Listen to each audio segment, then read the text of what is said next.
Now we are continuing with module 5. This is the last section of module 5. We are looking at partitioning methods in clustering.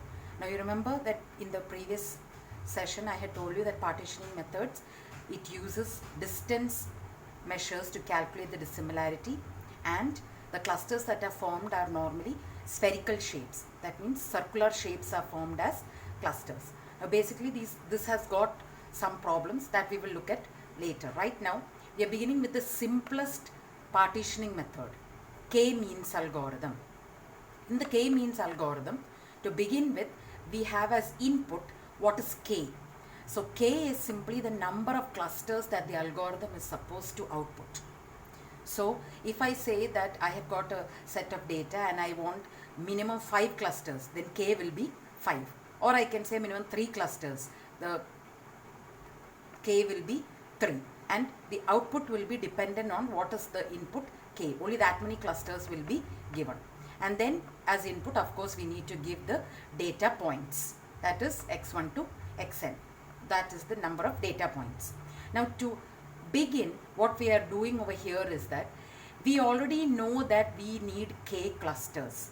So randomly centroids will be picked from the data. So normally what they will do is, we have x1 to xn, the range of this data will be found out, and any K values from the range of that data will be picked at random locations to be the initial centroid. After that, the process starts. We are going to repeat this process until there is no change in the centroids of the different clusters. So first what we do is, for once this C1 to CK is selected, each point in the data set is going to be the distance from xi to the centroid will be found, and whichever point is closest to whichever centroid.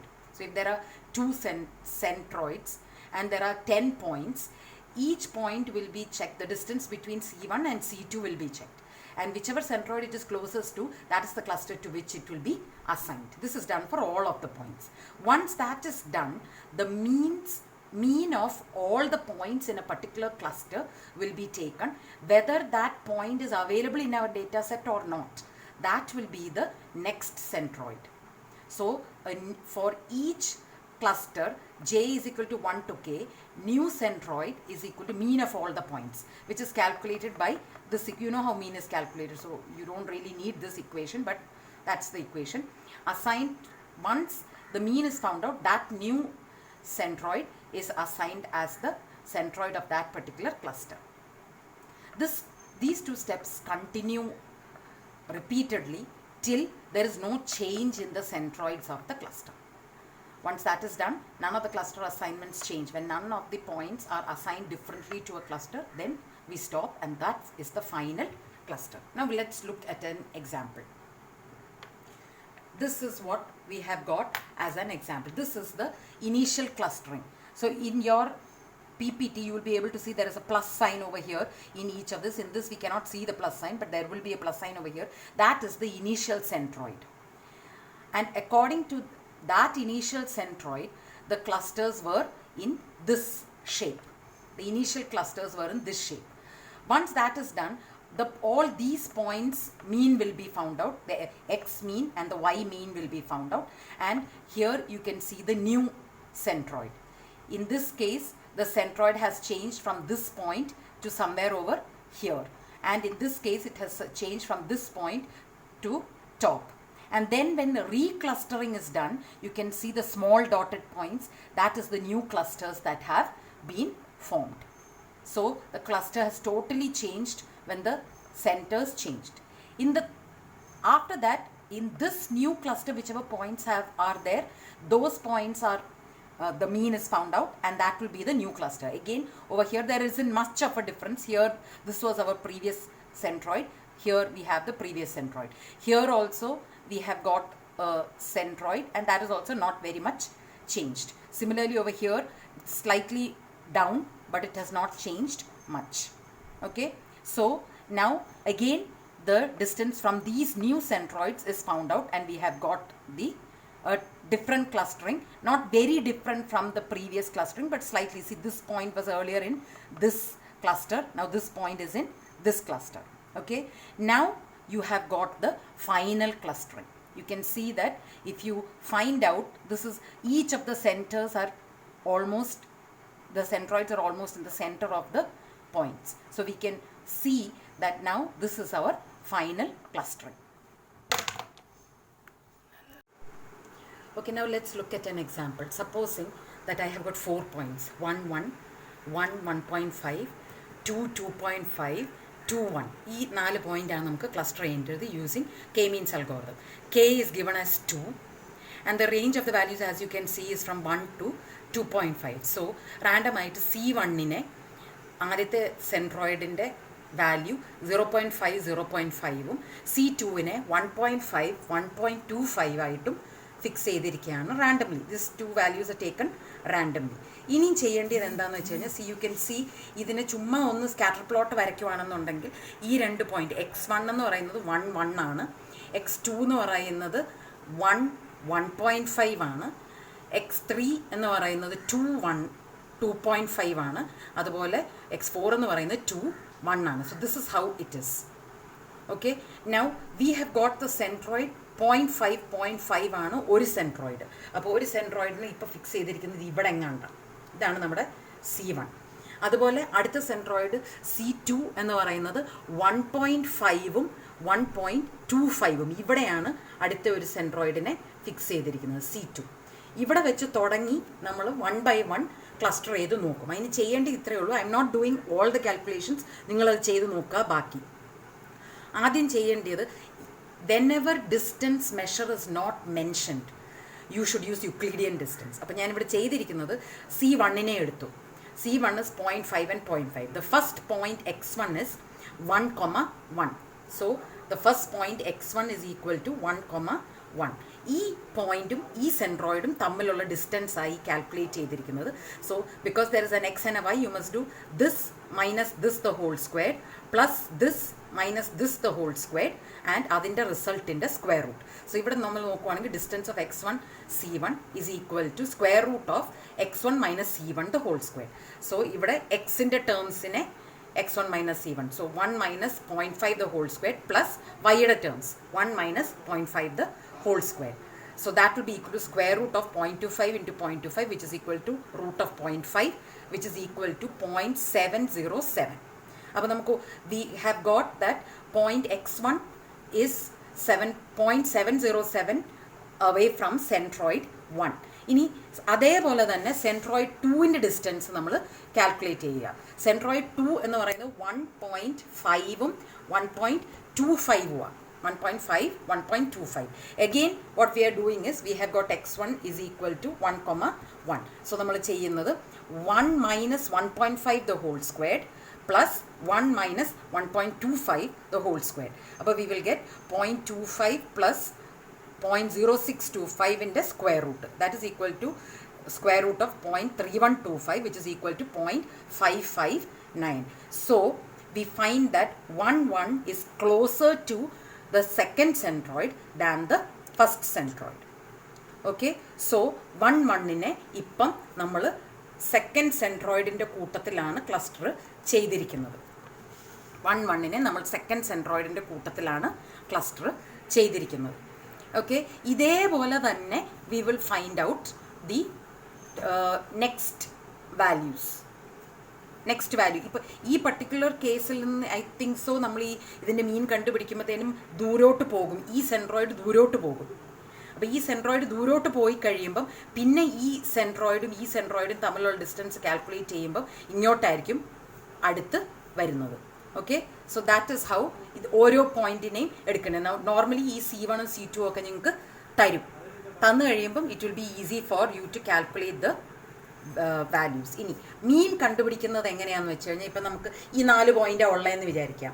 1,1 1,1.5 ഒരു ക്ലസ്റ്ററിൻ്റെ അകത്തുള്ള points ഇങ്ങനെയാണെന്ന് വിചാരിക്കുക. 2.5 2,1 ഇങ്ങനെയാണെന്നുണ്ടെങ്കിൽ മീൻ കണ്ടുപിടിക്കുന്നത് വളരെ സിമ്പിളാണ്. എക്സിൻ്റെ മീൻ കണ്ടുപിടിക്കുക. 2 + 2 + 1 + 1 that is 6 divided by 8. 6 divided by 8 ആണ് എക്സിൻ്റെ മീൻ. അതുപോലെ തന്നെ വൈയുടെ mean is 1 2 3 4 5 6. Again 6 divided by 8. So that will be the mean of this particular cluster. അതായിരിക്കും സെൻട്രോയിഡ് ആയിട്ട് നമ്മൾ ഫിക്സ് ചെയ്യുന്നത്. ഇങ്ങനെ we keep doing till there is no change in the centroid. ആ എക്സാമ്പിൾ തന്നെ നമുക്കൊന്ന് കംപ്ലീറ്റ് ചെയ്ത് നോക്കാം. ഇതിപ്പോൾ ഞാൻ ചെയ്തിരിക്കുന്നത് യു ക്യാൻ സീ ദാറ്റ് ഞാൻ ആദ്യം കണ്ടുപിടിച്ചിരിക്കുന്നത് 4 പോയിൻറ്റിൻ്റെയും distance from the centroid C1.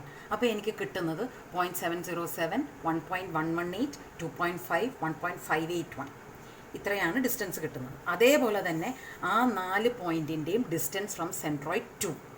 അപ്പം എനിക്ക് കിട്ടുന്നത് 0.559, 0.559, 1.3, 0.559. ഇങ്ങനെ നോക്കുകയാണെന്നുണ്ടെങ്കിൽ ഈ രണ്ടും കൂടെ നമ്മൾ ഒന്നിച്ച് വെച്ച് നോക്കുകയാണെന്നുണ്ടെങ്കിൽ x1 ബിലോങ്സ് ടു ഇതല്ലേ കുറവ്. സോ C2 ക്ലസ്റ്ററിലാണ് x1 വരുന്നത്.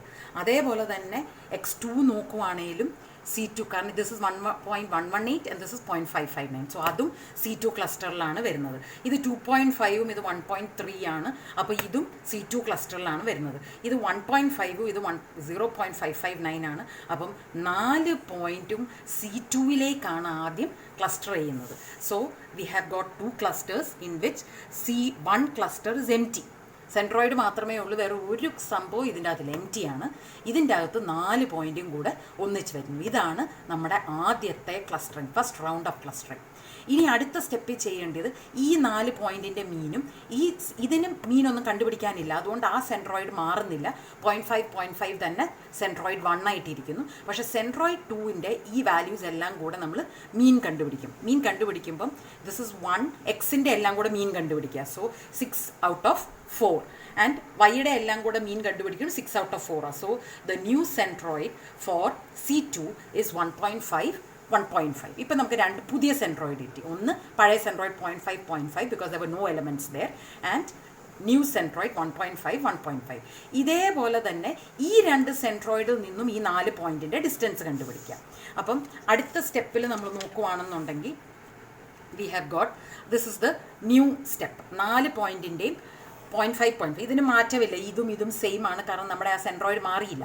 അതുകൊണ്ട് അത് സെയിം തന്നെ. പക്ഷേ സെക്കൻഡ് വൺ നമ്മൾ നോക്കിക്കഴിഞ്ഞാൽ വി സീ ദാറ്റ് ഇതിൻ്റെ അകത്ത് ഇപ്പം x1 ഇസ് 0.707. അപ്പം ഇതും ഈക്വലാണ്.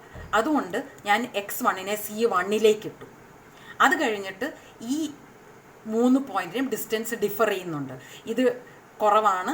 ബാക്കി എല്ലാ 3 പോയിൻറ്റും C2യിലേക്കാണ് കുറവ്, C1നെക്കാട്ടും. So now our new cluster is C1 ക്ലസ്റ്ററിൽ 1 പോയിൻ്റ് ഉണ്ട്, that is x1, and C2 ക്ലസ്റ്ററിൽ x2ഉം x3ഉം x4ഉം ഉണ്ട്. ഇനി മീൻ കണ്ടുപിടിക്കാം. മീൻ കണ്ടുപിടിക്കുമ്പോഴത്തേനും ഇതിന് ഒറ്റ പോയിൻ്റേ ഉള്ളൂ. അതുകൊണ്ട് ആ സെൻട്രോയിഡ് 0.5 നിന്നും മാറി 1 ആയി. ആൻഡ് ഇവിടെ നമുക്ക് 3 പോയിൻ്റ് ഉണ്ട്, ദാറ്റ് ഇസ് 5 ഔട്ട് ഓഫ് 3 ആണ് അതിൻ്റെ. So we have got the centroid values 1.6. ഇനി ഈ 2 സെൻട്രോയിഡ് വെച്ചിട്ട് വീണ്ടും നമ്മൾ ഡിസ്റ്റൻസ് കണ്ടുപിടിക്കുന്നു for each of the points. അപ്പം ഇനി ഇവിടെ വി ഹാവ് ഗോട്ട് x1 C1ൽ നിന്നും ഉള്ള വാല്യൂസ് നമ്മൾ നോക്കുകയാണെന്നുണ്ടെങ്കിൽ നമ്മുടെ സെൻട്രോയിഡ് മാറിയത് കാരണം 1ലേക്ക് നമ്മൾ നോക്കുമ്പോഴത്തേനും ഈ പോയിൻറ്റും 1 തന്നെയാണ്. അതുകൊണ്ട് ഡിസ്റ്റൻസ് 0 ആണ്. അതുപോലെ x2ൽ 0.5, x3ൽ 1.8, x4ൽ 1. അതുപോലെ C2ൽ നോക്കുമ്പോഴത്തേനും ഇത് 0.8, 0.6, 0.98, 0.72. ഇതിപ്പോൾ നോക്കിക്കഴിഞ്ഞാൽ x1ഉം x2ഉം C1ലേക്ക് ക്ലസ്റ്റർ ചെയ്തിരിക്കുന്നു, x3യും x4ഉം C2യിലേക്കാണ് ക്ലസ്റ്റർ ചെയ്തിരിക്കുന്നത്. So now we have got the new clusters. got the new clusters x1, x2 and x3, x4. ഈ 2 പോയിന്റിന്റെ മീൻ കണ്ടുപിടിച്ച് ഈ 2 പോയിന്റിന്റെ മീൻ കണ്ടുപിടിക്കും പുതിയ ക്ലസ്റ്റേഴ്സ് കിട്ടും, ക്ലസ്റ്റർ സെൻട്രോയിഡ്സ് കിട്ടും. അപ്പോൾ ആ ക്ലസ്റ്റർ സെൻട്രോയിഡ്സ് എന്ന് പറയുന്നത് ഒന്ന് 1.25ഉം ഇത് 1.75ഉം. ഇനി ഈ 2 പോയിന്റ് വെച്ചിട്ട് നമ്മൾ വീണ്ടും ഡിസ്റ്റൻസ് കണ്ടുപിടിക്കുക. അപ്പം ഇത് ലാസ്റ്റ് കണ്ടുപിടിച്ചിരിക്കുന്നതാണ്. ഈ 4 പോയിന്റിൻ്റെയും C1, C2, C1 കൊണ്ട് നോക്കുമ്പോൾ പുതിയ C1 കൊണ്ട് നോക്കുമ്പോഴത്തേനും ആദ്യത്തെ 2 പോയിന്റിനും 0.25ഉം അടുത്ത 2 പോയിന്റും 1.6ഉം 1.03ഉമാണ്. ഇതിപ്പോൾ നോക്കിക്കഴിഞ്ഞാൽ ഇവിടെയും x1ഉം x2ഉം ക്ലസ്റ്റർ 1ലേക്കും x2ഉം x3യും ക്ലസ്റ്റർ 2യിലേക്കുമാണ് പോയിരിക്കുന്നത്. That means the points have not changed its cluster. അപ്പോൾ ഈ പോയിന്റ് വെച്ചിട്ട് നമ്മുടെ വാല്യൂ സ്റ്റോപ്പ് ചെയ്യുന്നു. So our final clusters are x1, x2 cluster 1 and x3, x4 cluster 2. And the centroids, ഏത് സെൻട്രോയിഡ്സ് ആണോ നമ്മൾ ഫൈനലി ഇവിടെ എത്തിച്ചത് വിതൗട്ട് എനി ചേഞ്ച്, കണ്ടു ഈ രണ്ട് സ്റ്റെപ്പിലും ചേഞ്ച് ഇല്ല. അതുകൊണ്ട് ദ സെൻട്രോയിഡ്സ് ആർ 1 1.25 ആൻഡ് 2 1.75. ഓക്കെ, ഇനി നമ്മൾ അടുത്തതെന്ന് പറയുന്നത് കെ മിഡോയിഡാണ്. ഈ കെ മീൻസിന് ഒരു പ്രശ്നമുണ്ട്, നോയ്സും ഔട്ട്ലയേഴ്സിനും അത് ഭയങ്കര സെൻസിറ്റീവാണ്. അപ്പം നമ്മുടെ എക്സാമ്പിൾ ഇങ്ങനെയാണെന്ന് വിചാരിക്കുക. The numbers are 1 2 3 8 9 10 25 and K കൊടുത്തിരിക്കുന്നത് 2 ആണ്. 2 ക്ലസ്റ്ററാണ് നമുക്കിതിനെ ആക്കേണ്ടത്. ഓക്കെ, അപ്പോൾ കെ മീൻസ് നമ്മൾ ചെയ്യുവാണെന്നുണ്ടെങ്കിൽ ഇപ്പം നമ്മൾ ഈ ചുമ്മാ ഹ്യൂമൻ ബീയിങ്ങിൻ്റെ കണ്ണിന് ഇത് നോക്കുകയാണെന്നുണ്ടെങ്കിൽ നമുക്ക് പെട്ടെന്ന് കാണാൻ പറ്റും ഇത് 2 ക്ലസ്റ്റർ അല്ല, ഇത് 3 ക്ലസ്റ്ററാണ്. കാരണം 1 2 3 അടുത്തടുത്ത് വരുന്ന നമ്പേഴ്സാണ്, 8 9 10 അടുത്തടുത്ത് വരുന്ന നമ്പേഴ്സാണ്. 25 എന്ന് പറയുന്ന ഈ 2 ക്ലസ്റ്ററിനും ഇച്ചിരി ദൂരെ മാറിക്കിടക്കുന്ന ഒരു നമ്പറാണ്. ഇത് നമുക്ക് ഈസി ആയിട്ട് കാണാൻ പറ്റും നമ്മുടെ ഹ്യൂമൻ ഐയിൽ. But if we give K as 2 for K means algorithm, ചെയ്യാൻ പോകുന്നത് എന്താണെന്ന് വെച്ച് കഴിഞ്ഞാൽ അത് ഈ മീനും ഒക്കെ കണ്ടുപിടിച്ച് എല്ലാം കഴിഞ്ഞ് കഴിയുമ്പോഴത്തേനും ചെയ്യാൻ പോകുന്നത് അവസാനത്തെ ക്ലസ്റ്റർ ഇങ്ങനെ വന്ന് അവസാനിക്കും. ഇവിടെ 8 വരും, ഒരു ക്ലസ്റ്ററിൽ 1 2 3 8 വരും, അടുത്ത ക്ലസ്റ്ററിൽ 9 10 25 എന്ന് വരും. ഇതിൻ്റെ മീനെന്ന് പറയുന്നത് ഒരു പർട്ടിക്കുലർ വാല്യൂ ആയിരിക്കും. ഇതിൻ്റെ മീൻ ഏകദേശം 14 എന്ന് പറയുന്ന 14 പോയിൻറ്റ് സംതിങ് എന്ന് പറയുന്ന ഒരു വാല്യൂ ആയിരിക്കും അതിൻ്റെ മീൻ വരുന്നത്. ഇതിൻ്റെ മീൻ പിന്നെയും it will not be so far away from all the numbers. But look at 14. The mean itself is far away from 9 and 10 and 25. ഈ 3 നമ്പറിനെക്കാട്ടിലും ദൂരെ മാറിക്കിടക്കുന്ന ഒരു പോയിൻ്റാണ് 14 പോയിൻറ്റ് സംതിങ് എന്ന് പറയുന്നത്. So it is obvious that the clustering result is affected by this outlier. അതുകൊണ്ട് means ഉപയോഗിക്കുന്നതിന് പകരം, mean values centroids ആയിട്ട് ഉപയോഗിക്കുന്നതിന് പകരം K medoid algorithm uses one of the objects in the cluster values it self.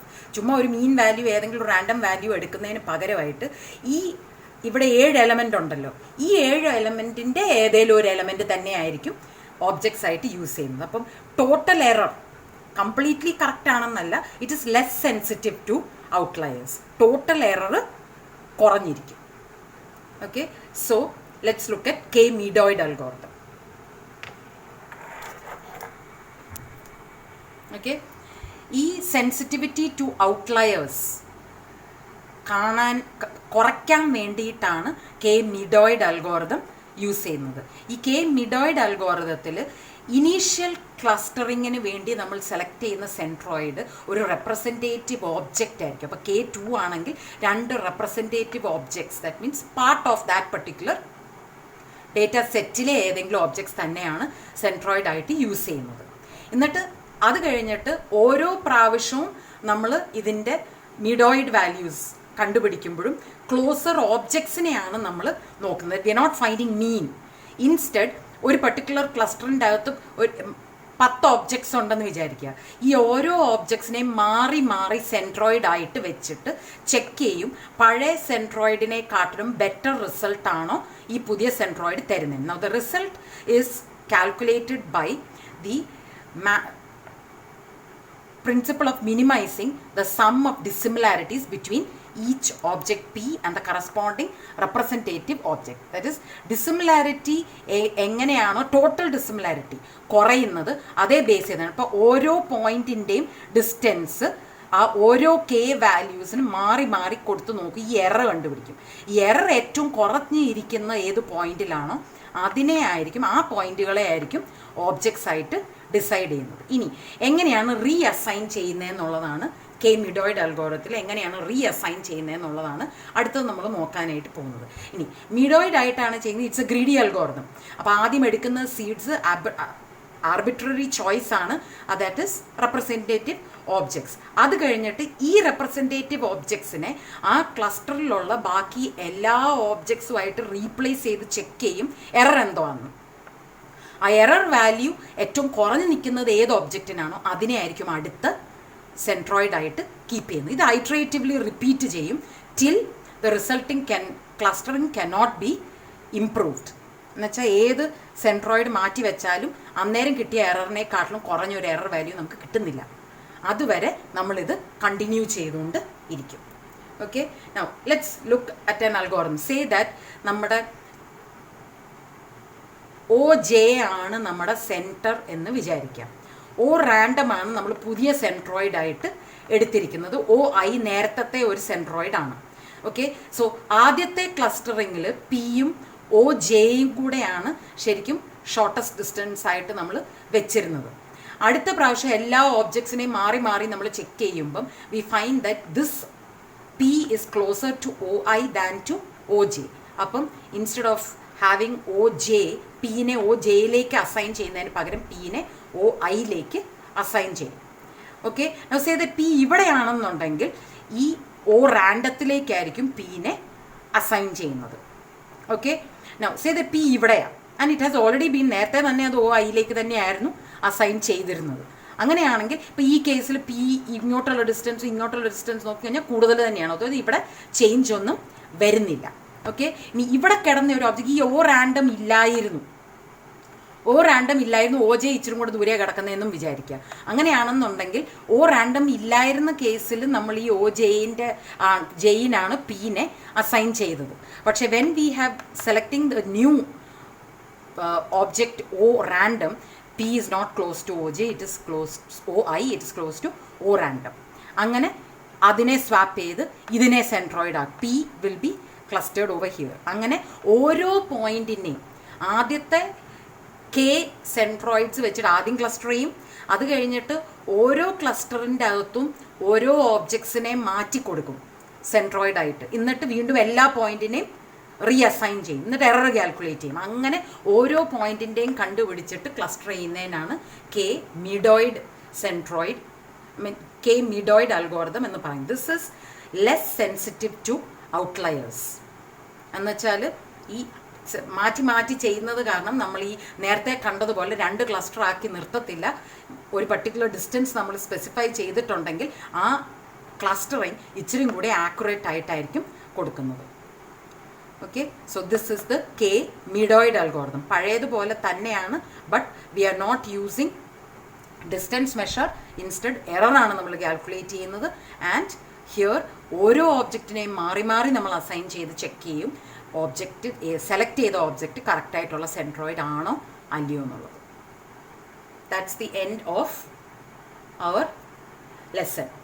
Now for homework I have given, ഇത് algorithm തന്നെയാണ്, നിങ്ങളത് വായിച്ച് നോക്കി വെച്ചാൽ മതി. ഇത് K medoid അൽഗോറിതം ആണെന്നുണ്ടെങ്കിൽ ഇറ്റ് ഈസ് K ഇൻപുട്ടായിട്ട് കൊടുക്കും, ഡേറ്റാ സെറ്റിനെ ഇൻപുട്ടായിട്ട് കൊടുക്കും.